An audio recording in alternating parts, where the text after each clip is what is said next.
सभी दिल्ली दिल्ली नहीं, देश के लोग ये समझने की कोशिश कर रहे हैं कि सारी गुंडागर्दी का सोर्स क्या है।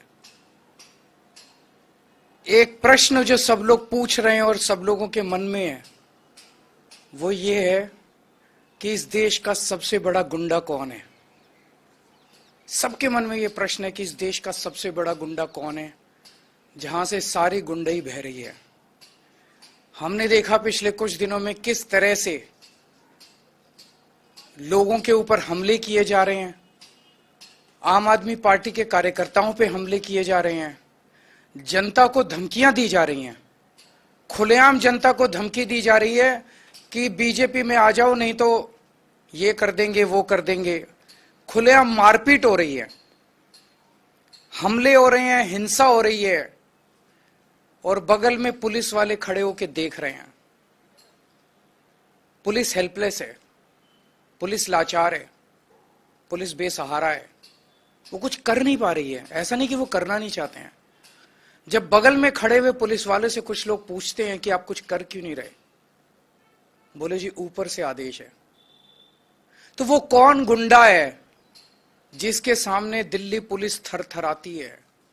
वो कौन गुंडा है जिसके सामने दिल्ली पुलिस लाचार है? वो कौन गुंडा है जिससे दिल्ली पुलिस डरती है? कल की घटना है कि पहली बार ऐसा हुआ होगा कि किसी चुनाव के दौरान पत्रकारों पर इस तरह से खुलेआम हमले किए गए। कल दिल्ली के अंदर में ख्याल से 7 पत्रकारों के ऊपर हमले किए गए। एक का सर फोड़ दिया, सारी रात उनको थाने में गिरफ्तार करके रखा। जिन लोगों ने हमला किया उनको भगा दिया गया और जो पत्रकार उसे कवर करने गए थे उन पत्रकारों को गिरफ्तार किया गया। उनके साथ गुंडों ने मारपीट की।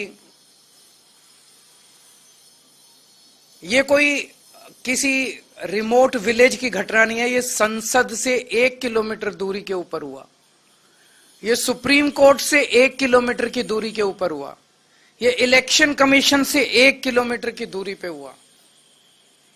तो इस देश का वो कौन गुंडा है, वो कौन गुंडों का सरदार है जिसको देश के सारे गुंडे रिपोर्ट करते हैं?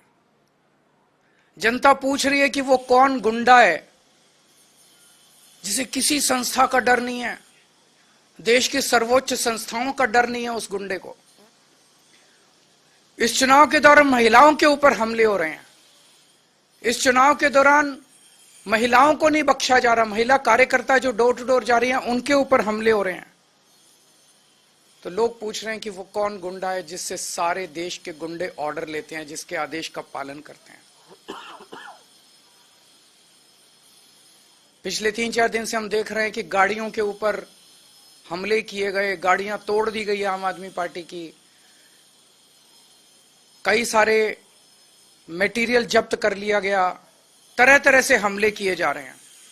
तो अब जनता ने मन बना लिया, बाकी सारी चीजें एक तरफ, इस बार इनकी गुंडई को हराना है।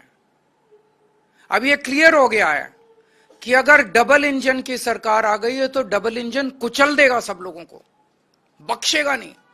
अपने पहियों के नीचे ये डबल इंजन सारी जनता को, गरीबों को, मिडिल क्लास को कुचल देगा ये इंजन। सबसे पहले तो सुरक्षा है ना लोगों की, सबसे पहले तो खैरियत है। अगर अब खुद परिवार ही नहीं बचेंगे, उनके परिवार ही नहीं बचेंगे, उनको इस तरह से डराया जाएगा, फोन कर करके धमकाया जाएगा, तो बाकी सारी चीजें बेमानी हो जाती हैं।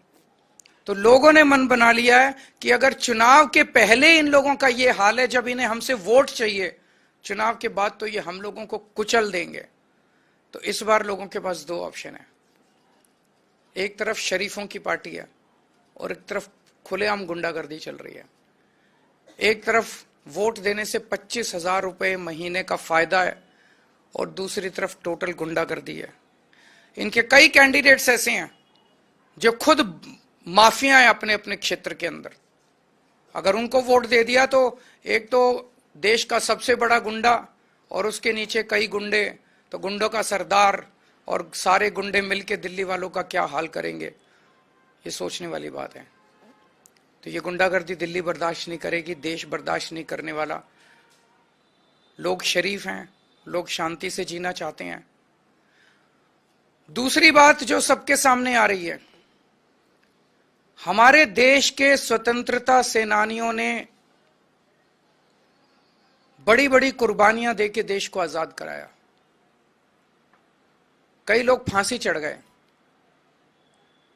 वो इसलिए फांसी चढ़े थे कि देश में जनतंत्र होगा, देश में चुनाव कराए जाएंगे, चुनाव में जनता वोट डालेगी और वोट डाल के अपनी सरकार चुनेगी।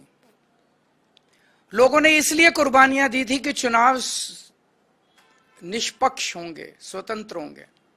लेकिन आज जिस तरह से चुनाव आयोग ने भारतीय जनता पार्टी के सामने हथियार डाल दिए हैं, चुनाव आयोग ऐसे लगता है जैसे एग्जिस्ट ही नहीं करता।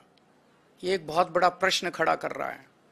लोगों के मन में प्रश्न आना, लोगों की सोच को आप रोक नहीं सकते, लोगों के मन में प्रश्न आना बड़ा वाजिब है कि राजीव कुमार जी जो मुख्य चुनाव आयुक्त हैं, वो इस महीने के अंत में रिटायर हो रहे हैं। उन्हें पोस्ट रिटायरमेंट ऐसा कौन सा पद ऑफर किया गया है, वो कौन सा पद हो सकता है जिसके बदले में आप देश को गिरवी रख दो, देश को दांव पे लगा दो? वो कौन सा पद हो सकता है जिसके बदले में आप देश के जनतंत्र को खत्म कर दो? गवर्नर का पद, राष्ट्रपति का पद, कौन सा पद हो सकता है वो जिसके बदले में आप पूरे देश को, जिसके लिए स्वतंत्रता सेनानियों ने बड़ी बड़ी कुर्बानियां दी, उस जनतंत्र को अगर आप दांव पे लगा दो? मैं नहीं समझता, मेरी नजर में ऐसा कोई पद नहीं है। मेरी हाथ जोड़ के राजीव कुमार जी से विनती है, आप अपनी ड्यूटी कीजिए, पद की लालसा छोड़ दीजिए, पद का लालच छोड़ दीजिए। 3-4 साल और नौकरी कर लेंगे। आपने तो इतने 40-45 साल नौकरी कर ली, इस देश ने आपको बहुत कुछ दिया है। अब अपने कैरियर के अंत में एक पद के लिए देश को गिरवी मत रखिए, देश के जनतंत्र को खत्म मत कीजिए।